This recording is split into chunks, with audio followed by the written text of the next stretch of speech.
Welcome back to Rhythm and Roads. I'm your host, Joshua Jacob. We have a very special guest. We have music artist, singer, songwriter, and producer, Billy Free. Welcome to Rhythm and Roads. Hey Joshua, Been looking forward to this for a little while, so I'm glad it's here.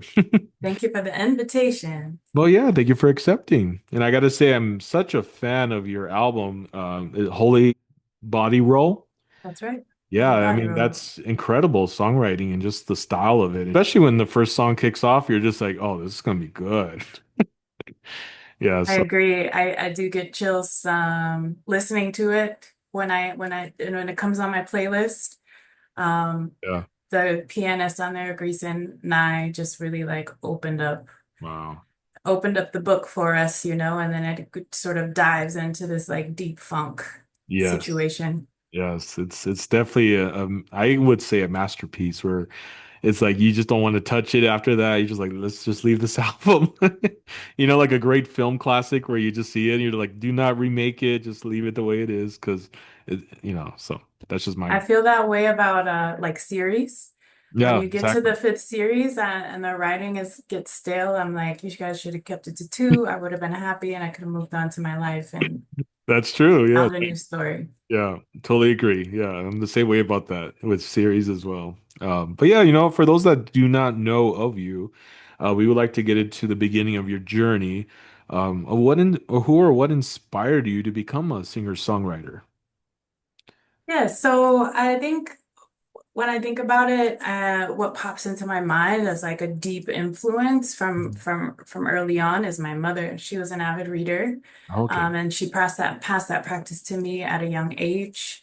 I made my way from like Babysitter Club books and Goosebump books to Oh wow. fantasy, science fiction, biographies, autobiographies, and memoirs, poetry, Tumblr posts, and then nonfiction and philosophy as a college My student. God, wow.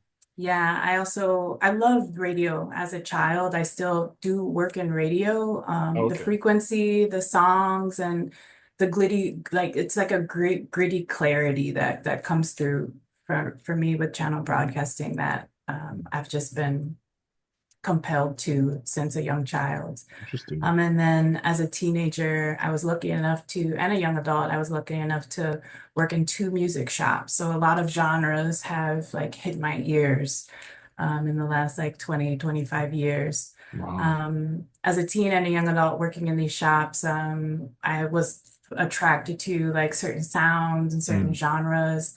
And that is sort of the time where I sort of grew like my musical catalog of inspirations. And some of those folks are like Sarah Vaughan and Mos Def, Yasin Bey, Billie Holiday, Thelonious Monk, mm, Bob Marley, yeah. Black Thought, who's like my top one Oh wow. MC of all time. Okay. Folks like Fiona Apple, her songwriting and her style of singing is just really hits me deeply every time.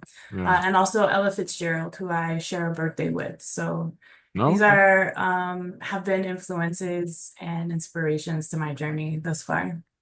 Wow. Incredible. And I have to say, from those inspiration of artists that have come together. And that's what I love about certain musicians I listen to, like David Bowie, Brian Ferry from Roxy Music, Genesis, but with Phil Collins back in the 70s. Like each one has its own taste for me for my love for creativity of songwriting and just music. It's just like when you're in the studio and you like getting inspiration from each of those, it Yeah. it just brings something incredible. That's why when I listen to your album, like there it's more than just all right, let's sit down and just write songs. And no, it's like there's something great and magical behind this album because of your inspirations from different artists like you mentioned. It's true. Incredible. But thank you for sharing that. Yeah, You're incredible. welcome. So you love to read, I take it. I mean, you read Goosebumps, you read all these other books. Like I love to read as well. I just never read Goosebumps, but I would watch it back in the early 2000s when it was on, television and all. Yeah. Yeah, So I might have dated myself a little bit. no. There was no animated or televised series No. during my Goosebumps days. Oh, okay. No. Yeah, I would watch it on when it would come on. But anyway, yeah, it was great. Not So better than the books for sure. oh, I I know bet. that for a fact. Yeah. Well, real quick, are you really a huge fan of Goosebumps? No, not really. I actually don't like horror Oh, you and don't? or Oh, like wow. suspense or thrillers, but Goosebumps for some reason, I think part of it was a sign for like school and also it was like the popular thing to read too. Oh, I So see. just trying to stay in the mainstream, but I got a few, probably about dozen, 2 dozen under my belt. They're not long, so. Yeah. Okay, no, that's fine. So let's get into the journey, which I'm excited to really hear just the incredible story on this. But the Holy Body Roll, the album. So the start of the Mhm. journey of you starting the project on this, what's the story behind the album? Sure. So Holy Body Roll, like at its base, is really the manifestation of a desire of two music friends, myself and Detroit producer The Lasso, to continue collaborating after I featured heavily on his album Mm. 2121 that came out, I believe in 2121 Oh, or okay. 2021 or 2022. Okay. We wanted to strengthen our skills and create a musical project that felt good to us and to those who listened. Mm. So shout out to the Lasso and the band that worked on that album. I just actually got off tour with them. Oh, you did? Outstanding, yeah, outstanding instrumentalists and musicians and people. Okay. I think conceptually, Holy Body Roll was a call to movement and to expansion, i.e., the body roll. A body roll is like a type of dance, it's a way to move your body. Oh, wow. Um, and these movements in practice can accompany people and throughout their life, throughout their journey. And this movement can be anything. It could be physical, it could be mental movement, it could be spiritual movement, it could be emotional movement. And so lyrically, I think that's what I tried to tap into while we were going through the journey of creating this album. Interesting. Well, I was already moving to it with the first song. The way it starts, oh, I love it. The Yeah, Holy Body we Roll, the fulfilled our beat. objective. Yeah, you did. Yeah. And it's interesting. So yeah, I mean the rest of the songs, Alignment, Thrive, Despite. I mean, so is there more of the story behind certain songs of like your own journey, maybe? Yes, I think my songwriting style generally goes towards the positive. Mm, I appreciate like the deep dives into the darkness, and I do those, but not necessarily through my songwriting. okay. Um, Particularly with Thrive Despite, I find that I wrote it, things come through artists as channels. Hmm. And so I wrote it, there was a connection to me, but I find that as I move on in life and as I move farther away from the launch of the album, when I listen to those songs again or perform them, there are definitely messages that are necessary for me right now, Yeah. you know? Right. A couple months ago, I was going through a hard time and Thrive Despite came on the playlist. And I Mm. was like, wow, this is for me right now, right? And so I had no idea, I had no Wow. conception when I was writing it that these would be messages for me in the future, for my future self, or a reminder of things that Interesting. I carried with me back then, but Yeah. perhaps lost along the way and can recover. And so I'm like, if I'm feeling that, then I know the people who are listening to the album or listening to that particular track or it comes on, while they're on their playlist, while they're going about their day, that they can feel that sense of connection too. Mm. I like that. I like the fact that it's more like your own journal came Hmm. back to let you know, to remind you, you know what I mean, on that Yeah. song. And I love it during the time when you're in the studio writing that song, and then here, what, 2, 3 years later, that song comes at a point in your life when you needed it. Your own song. Yep. That's awesome. Wow. Yeah. It's really Incredible. magic. It feels special and I feel very grateful, Oh, of course. Yeah. that we can sort of reach forward in time and reach backward in time to get tools that we need to continue. Yeah. No, I agree. I want to still keep on the subject of the album. How long did it take for the process from writing it, studio time to get it all done? Um, I believe I may be wrong, but probably about a year. Generally, Oh, it's not bad. Wow. yeah. I move quite slow with songwriting. Sometimes like inspiration hits at a moment. Hmm. Um, and I get 4 songs knocked out in 2 weeks. And sometimes there's a long pause Mm, where I'm doing other things or I right. sit down and nothing's coming. Yeah. But about a year it took. That's actually good. That's really good. Some artists take 3 years, 4 years to bring out one album. But one thing I Yeah. want to add to that is certain interviews I've watched of like David Bowie, Brian Ferry from Roxy Music, certain other artists. They meant like U2, especially also U2. One of the songs that like certain albums that in the past that they brought out is like because they took their time with it. And when they took their time with it, I feel like it's one of those you're just like your album where you're just like, oh my God, like almost every song in here is just great, you know? Mhm. And the reason why is because some artists they will like to just get something out quick, right? Oh, let's just write, get it out, we have a song. But then there's those like what you mentioned, you will have those moments where you feel inspired to write, and then you'll have moments in your life where you're just like, I'm not inspired right now, it hasn't come, I'm gonna let it be. And then that's okay. You're not like, Mhm. but we're on a time frame. No, it's like you're letting it develop the way it needs to develop to the point, if maybe 1 month you're in the studio and the other month you're not, it's okay, Mhm. But I love it because your album speaks the life of what you did in letting it progress the way it needed to do it. You know what I mean? Yeah, and I think every songwriter's journey is different. Some folks are really prolific, and it's almost like if I don't get these songs out of me, I will explode, right? And so Right, there's exactly. Yeah. needing to sort of offload all of Yeah. that energy, and then Yeah. some folks it are more. It's similar to how I roll. I do several other things, and so to find time is sometimes hit or miss, Yeah. but always with that dedication and commitment to creativity, and to, just creating and channeling in a good Yeah. way. I agree. Well said.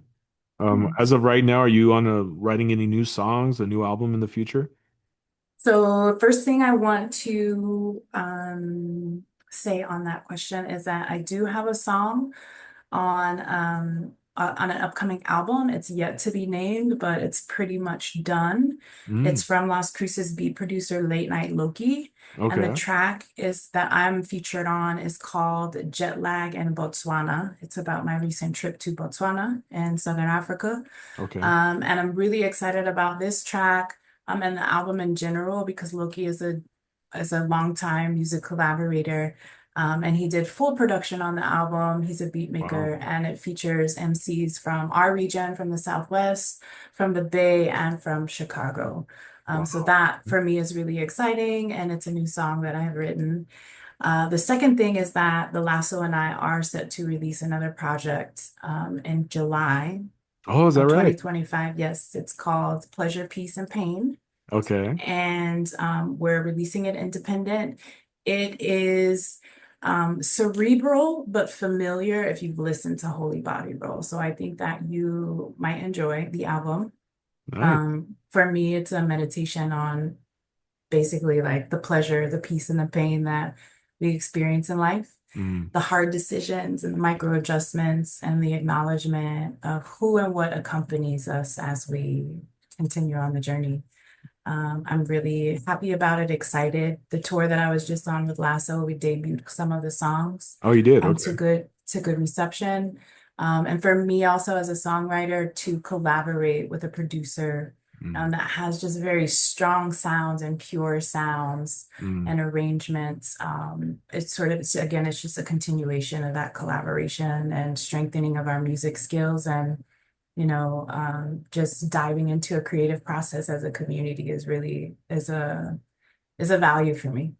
Yeah, I agree. And thank you for sharing that. Mhm. So for July, which is already tomorrow, is there is there a certain time frame of the release for this project?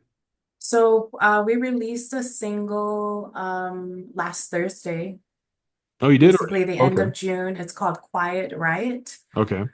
And we have another single coming out in the next couple weeks, and then at the end of July we'll release. So there's a bit Wow. we have some plans in the works for video and merch and Oh, further cool. touring. So that is coming up. Well, I And hope those you come. are new songs that I've written. Yeah. All right. We're looking forward to it. I actually hope you come out near Las Cruces. I know you were here probably 2, 3 years ago when you went to the Cozy Couch sessions, Mhm. and I was there seeing you perform. We actually Oh, got a photo together. nice. Yeah, but I loved it. It was a great set. Loved the vibe. I was like, oh, it's so cool. Absolutely. I want to shout out to those instrumentalists, musicians, the band I was with, The Fire, Okay, holding it down in the Southwest. there you go. Just I love playing with live instrumentalists. I love beats. I love beat production. Yeah. But and both make me excited, but it's a very visceral thing for me to play with live musicians. It's great. Oh, I bet. Yeah, it's incredible. That's why when I was there seeing you and the whole what you can do with because it was a a small venue, but still you made it work. It was just it sounded so great. I Oh, loved it. good. Thank you. And shout Yeah, out to the venue, Grounded, and the yeah, production team on that too, just bringing it together. yeah. It was great. So for those that are wanting to get into being a songwriter or a musician, I know that we all go through our stages of journeys of certain people can tell us like, oh, I don't think you can do it, or no, that's not who you are. But then they feel that desire, like I actually want to write a song, or I want to sing a song, or I want to learn this instrument. And then, of course, there will be some people that will support you, and then there's some that will be like, no, I'll try this instead. From your experience and your journey, what advice can you give to musicians and singer-songwriters out there that are wanting to pursue that, but they will have to try their best to overcome the negativity of naysayers or, people are criticizing them from this wanting to better themselves, like how do you handle that? This is a really good question, and I approach this topic from several viewpoints and vantages. For Mm, me, the first thing that pops up is that to be an artist is to have the duty to be a channel for expression mm, that is completely our own, but also simultaneously not. And so we sort of like are bridging that gap and this sort of like spell work of songwriting that we do. We receive and we give.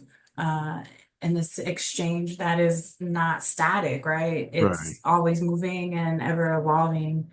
And we do it for the benefit of all in our radius. I'm an introvert generally off top. And so particularly with things like performance art and public speaking, Yeah. I approach it from a service perspective, right? It is my Oh, duty mm, to do this because of the benefit it gives me, but also the benefit it provides for others. So that's one way that I approach it. I like The that. second way that I approach it is that it's a game of 10,000 hours. The more you do it, the more mastery you achieve if you're paying attention. Mm, And that perfection is not the goal, but it's the smaller moments, like the little power-ups, the skills, and the lessons learned that you gain when you share in public space. yeah. Um, and by coming into habit and coming into practice of that, you kind of create greater ease and confidence that's like translatable that the audience can feel and Wow. take for themselves.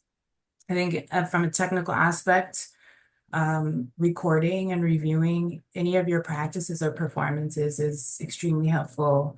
Mm, It'll generate ideas on how to make yourself feel more comfortable mm. on stage or in public space. And then I learned this next tip. It's kind of unconventional from a dear friend of mine who's passed. Her name is Ariel.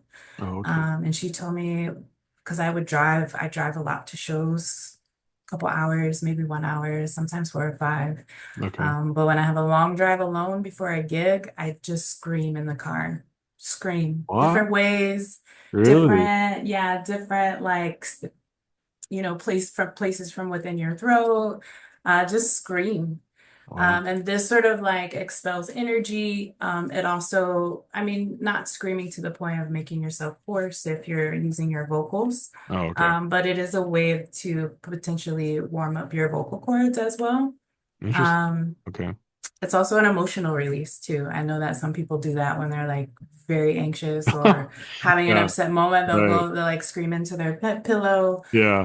I've just heard there's like an ancient tradition where you'll come to some like empty land, you'll dig a hole in the land, you'll scream into that hole, your problems or whatever is going on, and then you cover that hole back up, Oh, right? wow. And so the earth then takes that, right? It's a way to Interesting. compost Yeah. negative energy in a way.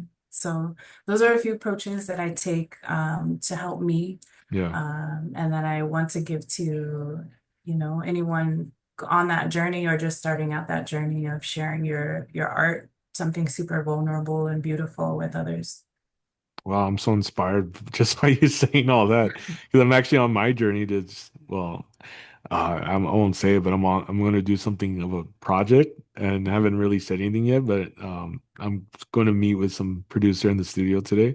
It's One of my greatest exciting. desires is to write a song and try it out, Mhm. and so, but then there's those thoughts of, well, what are people going to think? Who are they, are they going to say like, oh, is this, Joshua Jacobs trying to get to the music industry now? I mean, there's just so Yeah. much, but it's just like, if I only have this one life that I have and I want to try it, why not? Like, if I have the opportunity and it's there, try it, and if it comes out great, great. If it doesn't, at least I tried. At least I have something to say, I tried it here. I own it. This is mine, you know? Absolutely. If you have that desire, that spark within you, Yeah. again, it's part of the artist's duty to follow it, Mm, and it doesn't have to be followed to perfection. right. Sometimes it doesn't have to be followed to completion, right? But as you Right. say, to try. Try. Yeah. The try is going to give you more confidence. And I love the fact that you mentioned that 10,000 hours, right? Yeah. Because I've heard that before and it's very true. I mean, even in the sport industry, athletes, just whatever you're trying to do, it's like, yeah, put in the work, Mhm. 10,000 hours. So, yeah, well said. I love it. Well, before we come to the conclusion on our interview here on Rhythm and Roads, how can the viewers find your music on all the platforms? I take it's on Spotify, Apple, Yep, social media. it's there. I think I'd like to tell people to just type in a Billy Free into any search engine. So Okay. A period space Billi space FREE. And I would suggest my link tree, Okay. as you can access like my latest music and videos, learn about my community work, and listen to like a lot of sound selector mixes I've curated over the last few years. So All it's right. kind of a one-stop shop, but I'm on all the platforms, most platforms. Okay. No, thank you for sharing that. I do want to ask if that's okay, your community work that you mentioned. What is it that you're doing that you have? Sure. I am the general manager of a youth leadership skills development organization called the Lab, the Learning Action Buffet. We train young leaders to engage in community projects, Oh, okay. develop their skills, transferable skills like public speaking, project management, and communication, so they can have that as they continue on into their adult lives. We serve 15 to 25-year-olds. Okay. We'll also work a lot in media. So we do podcasting, we're on community radio, Oh, wow. Okay. and we also do like beat production workshops, That's and cool. sort of train folks in leadership skills, and community engagement through hip hop's creative languages. We Wow. That's also awesome. do a lot of education and educational policy work, working with organizations and collectives throughout the state to ensure that our kids in the public education system are cared for in the best way that they can be. Awesome. Wow. Yeah. Look at you. That's incredible that you are doing that to give back and help the community. Yeah. Amazing. Thank you for doing that. Yeah, it's awesome. Thank you. Yeah. Well, And guys, you're welcome. no, yeah, it's just, and that's what I feel like for us being artists and just having that light of inspiration, we need to continue to be that, and even help out in the community and doing what we can to give back. And I Absolutely. have something that I'm going to start in August of a project, but I haven't talked about it yet, so it's another. But Dang, you're spilling all the tea on the I Angel know, Free right? interview. Let's go. But the thing is, I mean, I'm not going to say much on it, but I do feel like after when I went to Coldplay concert here in El Paso a few Uh-huh. weeks ago, I got inspired by certain things they did for the community, and And I was like, man, I'm like, what am I doing with Rhythm and Roads besides uh, having this as a platform for artists to share their story, entrepreneurs and all that. But the thing is, it's like, well, what difference are we doing for the world and the world from within? You know what I mean? To give a greater purpose. And so that's what I'm going to try to work on for August for the announcement for the 2 year anniversary for Rhythm and Roads. So let's see what Wow, happens. congrats. Well, we'll see. Absolutely. Yeah. Best of luck. I know that you can definitely do it. I think that you have a good process here with Rhythm and Roads, and Oh, thank that's you. can be transferable to the community anyway. Right now, I'm really involved in a lot of storytelling work, and I Hmm. think that that is a service that you do right now, even without any additional things, is of creating spaces for people to tell their story Yeah. so that then it is archived with the collective. Right. And that it is in, the culmination of that is like an undeniable wave, as we move through life, as we, try to embody our natural rights, Right. as Right. human beings on this world. You're doing it, but I know there's all for us artists, there's always an impulse to Hmm. do more, and we can with our creativity and our community. There you go. I totally agree. Thank you. Yeah. You're welcome. Well, guys, I just want to say thank you for watching on this episode and also a Billy Free. If you have anyone else that would like to come on and share their story, feel free to send them to Rhythm and Roads Official on Instagram. Please follow. I love your support, guys, as well. But yes, this platform is open if those want to share their story. But please check out Holy Body Roll on all the music streaming platforms. It's an incredible album. I love it.